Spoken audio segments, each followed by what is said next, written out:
जय जय माई राधा कृष्ण माई जय जय माई राधा कृष्ण माई जय माई शिरडी साई माई।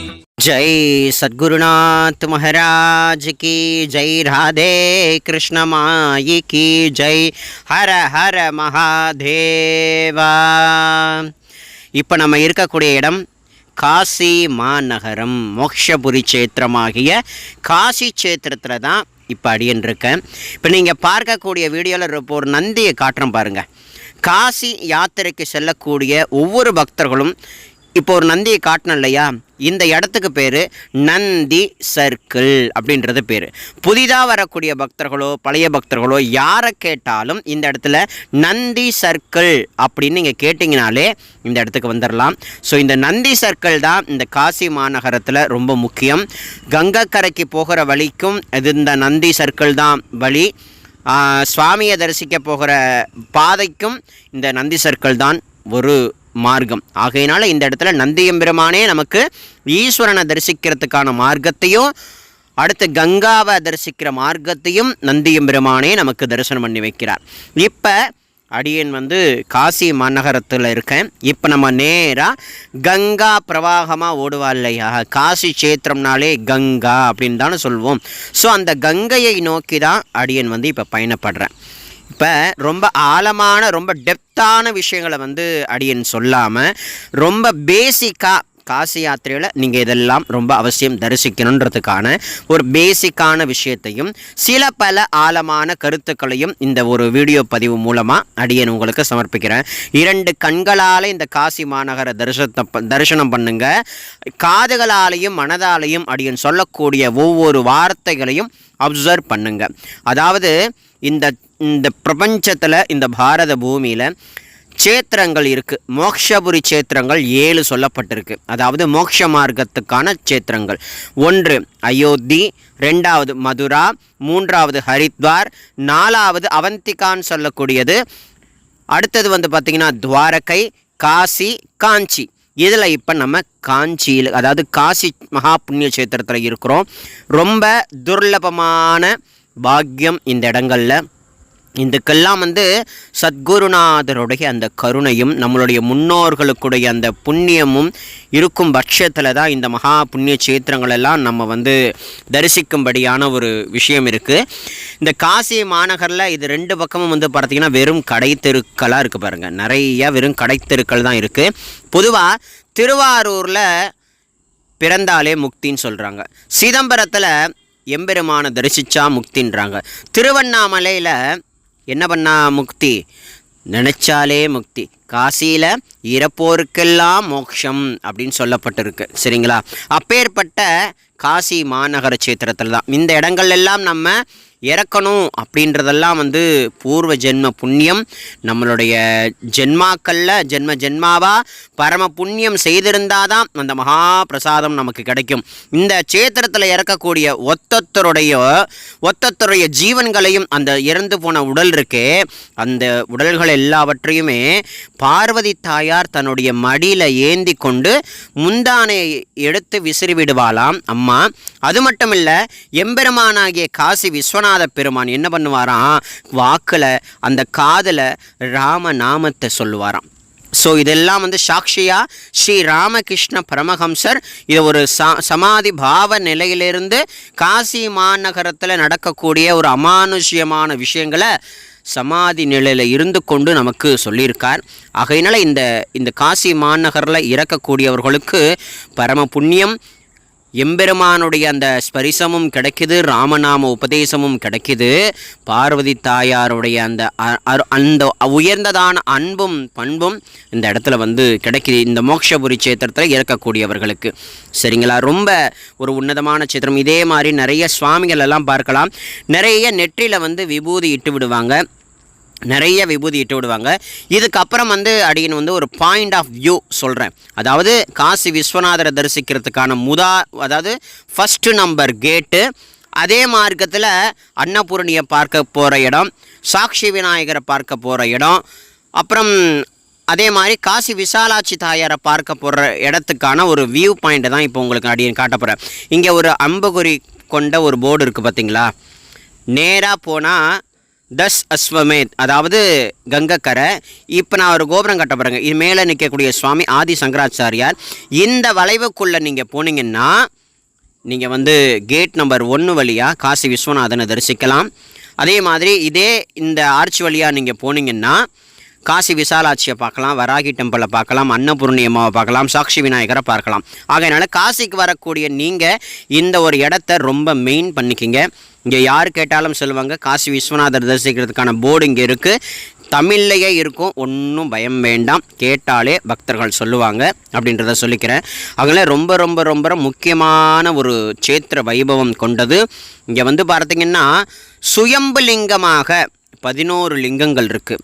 தேவர்களால் பிரதிஷ்டை பண்ணப்பட்டது 46 லிங்கங்கள் இருக்குது. மகரிஷிகளால் பிரதிஷ்டை பண்ணப்பட்டது 47 லிங்கங்கள் இருக்குது. நவகிரகங்களால் பிரதிஷ்டை பண்ணப்பட்டது 7 லிங்கங்கள் இருக்குது. சிவனடியார்களால் பிரதிஷ்டை பண்ணப்பட்டது 50 லிங்கங்கள் இருக்குது. ஆக மொத்தம் இந்த சேத்திரம் ஈஸ்வரனுடைய அந்த சிருஷ்டியால் உருவாக்கப்பட்ட, அவருடைய மேற்பார்வையில் உருவாக்கப்பட்டது மட்டுமில்ல, அவர் வாழ்ந்த ஒரு அற்புதமான புண்ணிய பூமி. அவருடைய அந்த திருமேனி, அவருடைய நடை உடை பாவனை, அவருடைய என்ன சொல்கிறதுனா அவருடைய ரூப லாவண்யம் அனைத்தையும் ஆட்கொண்ட ஒரு புண்ணிய பூமி. இப்போ ஒரு ஆலயம் காட்டுறோம் பாருங்கள். இது தேவ குரு பிரகஸ்பதி ஆலயம் அப்படின்னு சொல்லக்கூடிய இந்த கங்கக்கரை போகிற வழியிலேயே இருக்குது. கட்டாயம் நீங்கள் ஸ்டெப்பு மேலே ஏறி தான் நீங்கள் போய் அந்த சுவாமியை தரிசிக்கலாம். ஸோ அவசியம் நீங்கள் கட்டாயம் போய் நீங்கள் தரிசிக்கணும். இங்கே பார்த்தீங்கன்னா 56 விநாயகருடைய கோவில்கள் இருக்குது சுற்றி. இந்த காசி மாநகரில் 56 விநாயகப் பெருமானுடைய ஆலயங்கள் இருக்குது. அது மட்டும் இல்லை, 8 திசையிலையுமே காலபைரவர் இருக்காராம். இந்த காசி விஸ்வநாத பெருமானுடைய இந்த சேத்திரத்துக்கு வாரணாசியினுடைய காவல் தெய்வம் யார் அப்படின்னா கால பைரவர் அப்படின்னு சொல்லக்கூடிய சுவாமி தான். நீங்கள் நம்மளுடைய இந்த காசி மாநகரத்துக்கு வந்தீங்க அப்படின்னா நீங்கள் அவசியம் தரிசிக்க வேண்டிய இடங்கள்லாம் ரொம்ப அற்புதம். ஸோ அடுத்த வீடியோவில் அந்த இடங்களெல்லாம் உங்களுக்கு காட்டுறேன். ஆனால் மேலோட்டமாக இப்போ சொல்லிக்கிறேன். கால பைரவர் தரிசனம் ரொம்ப முக்கியம். காசி விஸ்வநாதனுடைய தரிசனம் ரொம்ப முக்கியம். காசி விசாலாட்சி தாயாருடைய தரிசனம் ரொம்ப முக்கியம். அன்னபூர்ணியினுடைய தரிசனம் ரொம்ப முக்கியம். இது எல்லாவற்றையும் காட்டிலும் சாட்சி விநாயகர் அப்படின்னு சொல்லக்கூடிய ஒரு விநாயகர் இருக்கார். அந்த விநாயகர் பெருமானை நீங்கள் அடுத்த வீடியோவில் பார்க்கலாம். ஸோ அவரெல்லாம் நீங்கள் கட்டாயம் தரிசிக்க வேண்டியது. இந்த மாதிரி நிறையா தெய்வங்களுடைய சன்னிதானங்களை தரிசிக்கிறது ரொம்ப ரொம்ப கட்டாயம். இப்போ நான் சொன்னேன் இல்லையா, காலபைரவர், காசி விஸ்வநாத பெருமான், காசி விசாலாட்சி தாயார், அன்னபூரணி தாயார், அடுத்து நம்மளுடைய கணபதி, அது சாட்சி விநாயகர், இவர் ரொம்ப முக்கியம். இது இப்போ நான் ஒரு இடம் காட்டுறேன் பாருங்கள். இந்த இடத்த நல்லா ஞாபகம் வச்சுக்கோங்க. இந்த வழியாகவும் இப்போ நான் ஒரு அம்புகுறி காட்டுறேன் இல்லையா, இந்த மஞ்சள் கலர் கோயில் பாருங்கள். இந்த சந்து வழியாக நீங்கள் போனீங்கன்னா கேட் நம்பர் 2 காசி விஸ்வநாதர் தரிசிக்கிறதுக்கான மார்க்கம் இது கங்கக்கரை போகிற வழியிலேயே இருக்குது. இது ஒரு பாதை கங்கக்கரைக்கு போகிறதுக்கான படித்துறை. நேராக போகிற பாதை படித்துறை. நேராக போகிற படித்துறை இறங்குனீங்கன்னா தஸ் அஸ்வமேத் அப்படின்னு சொல்லக்கூடிய காட் இருக்குது. காட்னா படித்துறைன்னு இருக்குது. காசி அந்த பிரவாகத்தை ஒட்டி கிட்டத்தட்ட 85 அல்லது 88 படித்துறைகள் உள்ளது.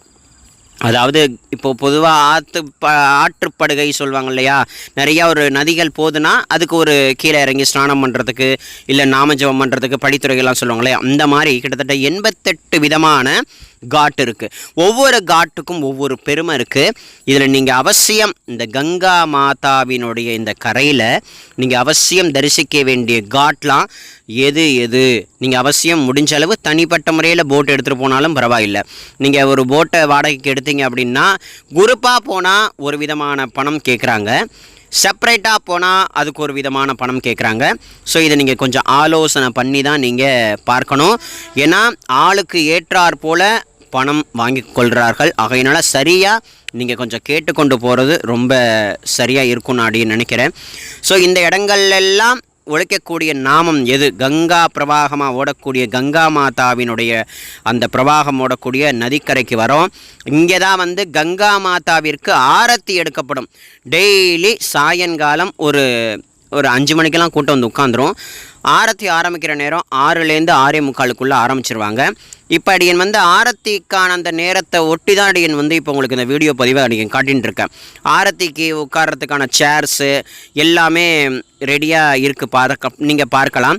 அதோடு மட்டும் இல்லாமல் இந்த மாடி படிகள் எல்லாம் ஏறி நீங்கள் உட்காந்து இந்த ஆரத்தியை காணலாம். சில இடங்கள் எல்லாம் பணம் வாங்கிக்கிட்டு உட்கார வைப்பாங்க. இந்த கங்கா நதிக்கரை ஓடுதலையே பிரவாகமாக இங்கெல்லாம் நிறைய போட் இருக்கும். அந்த போட்டில் ஏறி இந்த கங்கா ஆரத்தியை பார்க்கணுன்னா அதுக்கு ஒரு பணம். ஸோ இங்கே தொட்டதுக்கெல்லாம் என்னப்பா பணம் உண்மையிலேயே பணம் தாங்க. எல்லா இடங்கள்லையுமே பணம் தான் கேட்பாங்க.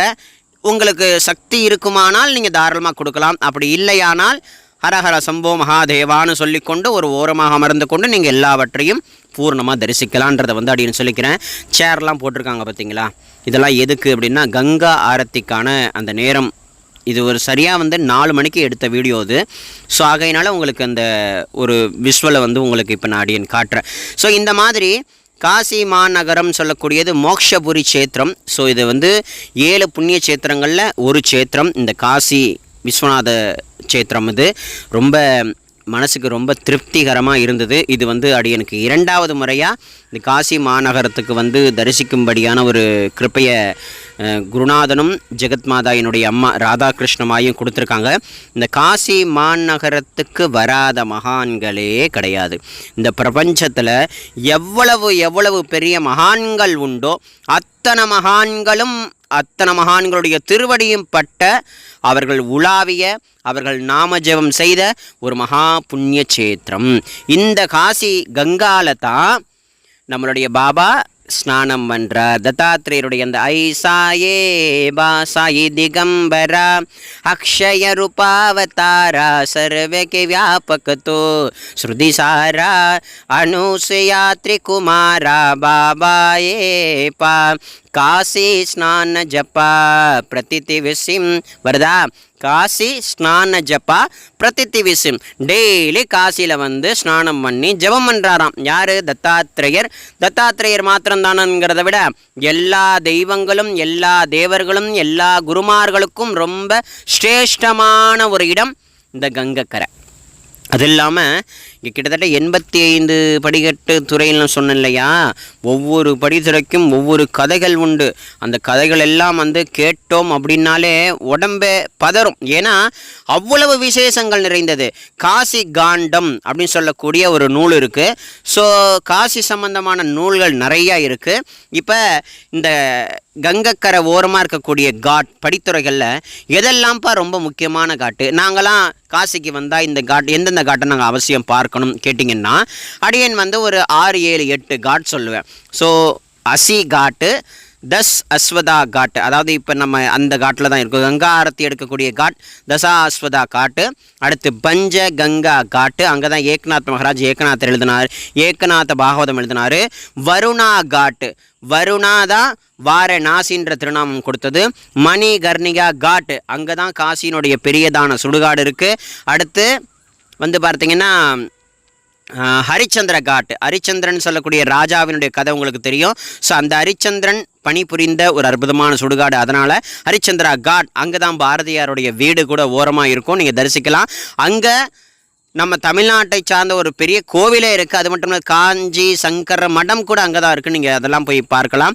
அதோடு மட்டும் இல்லாமல் கேதார் காட் இருக்குது. அதோட மட்டும் இல்லாமல் துளசிதாசர் ராமமானச சரிதம்னு சொல்லக்கூடிய ஒரு அற்புதமான சரிதம் எழுதினார். அது எழுதப்பட்ட இடம் அங்கே தான். ஸோ இந்த காட்லாம் ரொம்ப முக்கியம்.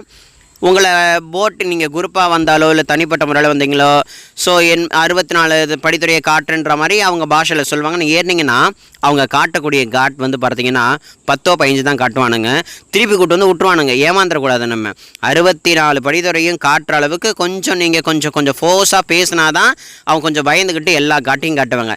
நம்ம கொஞ்சம் ஏமாந்தவங்களாக இருந்தோன்னு வைங்களேன், கொஞ்சமாக காட்டிட்டு 1500 ரூபா பணத்தை எடு அப்படின்றவான். ஸோ இதை எதுக்குன்னா நாங்கள் அனுபவித்தோம், அதனால் உங்களுக்கு சொல்கிறேன். ஸோ இப்போ நான் ஒரு இடம் காட்டுறேன் பாருங்கள். இது வராகி காட்டு. இந்த மார்க்கமாக நீங்கள் போனீங்கன்னா வராகி அம்பாளை தரிசிக்கக்கூடிய ஒரு மார்க்கமானது நமக்கு கிடைக்கும். ஒவ்வொரு படித்துறைக்கும் ஒவ்வொரு பெயர் இந்த இடத்துல உண்டு. ஸோ நாங்கள் வந்து நிறைய அனுபவிச்சோம். இங்கே விதவிதமான கப்பல்கள்லாம் நிறையா இருக்குது பாருங்கள். இப்போ காட்டுற பாருங்க, வராகி காட். இந்த வழியாக நீங்கள் போனீங்கன்னா வராகி அம்பாள் அண்டர் கிரவுண்டில் இருப்பாங்க, பாதாள வராகின்னு சொல்லக்கூடிய அம்பாள். ஸோ காலையில் ஒரு 7:30 மணிலேருந்து 9 மணி வரைக்கும் தான் அலௌடு.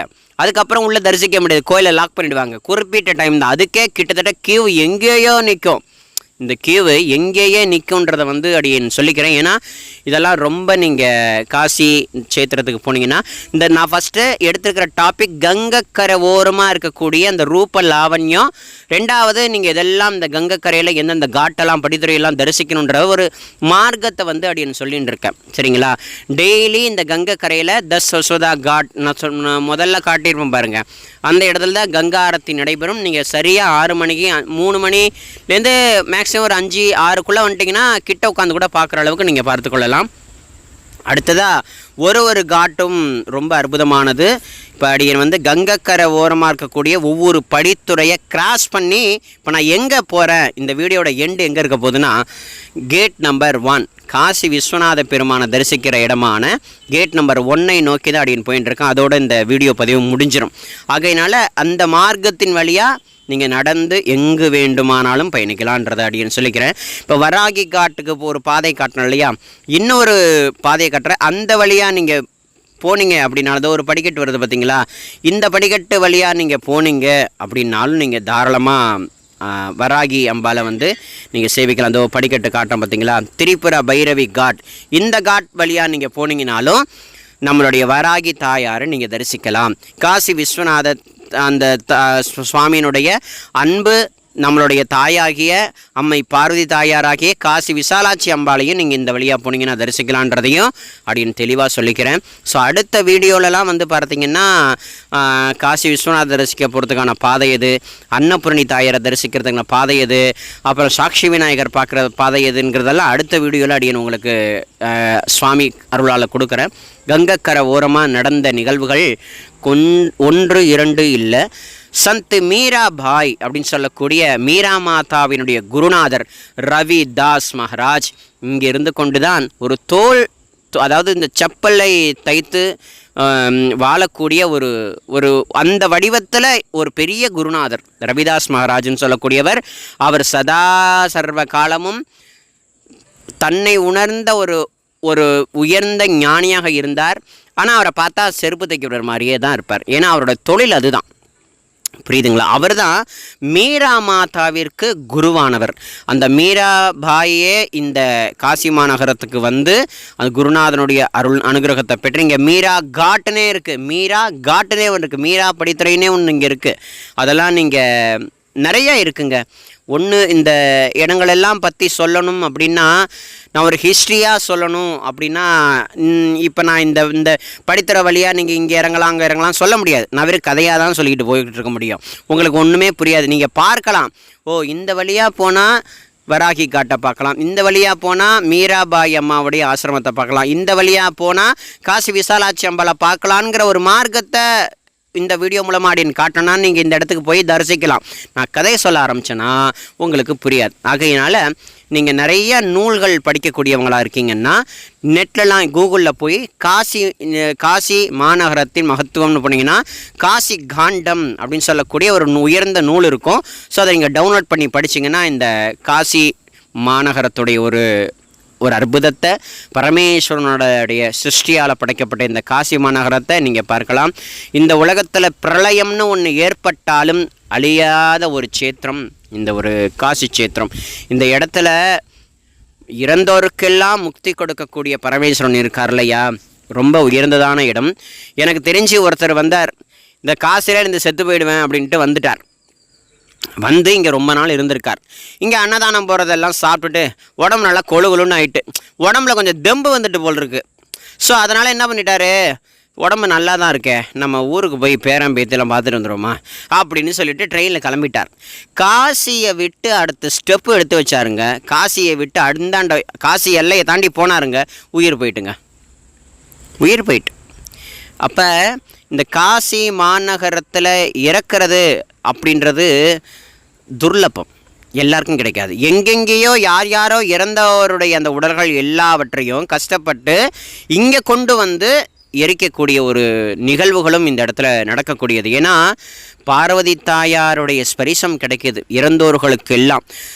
ஈஸ்வரனே தன் மடியில் அந்த ஜீவனை போட்டுக்கொண்டு ராமநாமத்தை காதில் சொல்லக்கூடிய வைபவம் கிடைக்கிது. இறந்தோருக்கெல்லாம் முக்தியை கொடுக்கக்கூடிய சித்திரம் இல்லையா? இப்போ ரொம்ப ஒரு முக்கியமான இடத்துக்கு அடியன் வந்துட்டேன். கேட் நம்பர் 1 அதுக்கான ஒரு பாதையை நோக்கி அடியன் வந்துட்டேன். ஸோ இதெல்லாம் பார்த்துங்க, இதெல்லாம் ஒரு காட். இந்த ஒவ்வொரு படித்துறைக்கும் ஒவ்வொரு பேர் இருக்கும், அதனால் தெளிவாக பெருசாக போட்டிருப்பாங்க. இந்த இடத்துல ஒரு சீன நாட்டை சார்ந்தவர்கள், ஜப்பானியர்னு சொல்லுவாங்கள்ல, ஸோ அவங்க வந்து ஒரு ஆலயம் வந்து கட்டியிருக்காங்க. கொஞ்சம் தூரம் தள்ளி அடியேன் உங்களுக்கு காட்டுறேன், நீங்கள் அந்த வியூவை பார்க்கலாம். ஸோ இந்த இடங்கள்லாம் இன்றைக்கி இந்த அளவுக்கு இருக்குது அப்படின்னா, அந்த அளவுக்கு நம்மளுடைய பாரத பூமியில் இருக்கக்கூடிய இதை ஆளக்கூடியவர்கள் இந்த அளவுக்கு உருவாக்கி நமக்கு கொடுத்துருக்காங்க.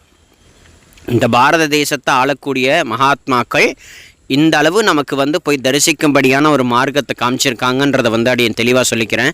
இங்கே நிறைய போலீஸ் பாதுகாப்பு, மிலிட்ரிஸ்லாம் நிறைய பேர் இருப்பாங்க. எதற்கும் பயப்பட வேண்டாம். என்ன ஒன்று நடக்கணும், படிக்கட்டு இறங்கணும், ஏறணும், எல்லாம் செங்குத்தாக வேறு இருக்கும். படிக்கட்டலாம் கொஞ்சம் வயசானவங்களால் ஏறி இறங்குறதெல்லாம் ரொம்ப சிரமம். வேறு சிரமன்றது வேறு எந்த சிரமமும் இல்லை, நடக்கணும். ஸோ அங்கே நிறைய புகை மாதிரி வருது பார்த்தீங்களா, அதாங்க சுடுகாடு. அதாவது மணிகர்ணிகா காட், அதாவது பார்வதி தாயாருடைய அந்த காதில் போட்ட அந்த குண்டலம் விழுந்த இடம், அதனால் மணிகர்ணிகான்னு சொல்லக்கூடிய இடம். அங்கே சாய்ந்ததான ஒரு கோவில்லாம் இருக்குது. ஸோ அதெல்லாம் அடுத்தடுத்த வீடியோஸில் நீங்கள் தொடர்ந்து பார்த்துட்டு வாங்க. இப்போ ஸ்டெப்பு நிறையா இருக்குது பாருங்கள், செங்குத்தாக ஏறுது பாருங்கள்.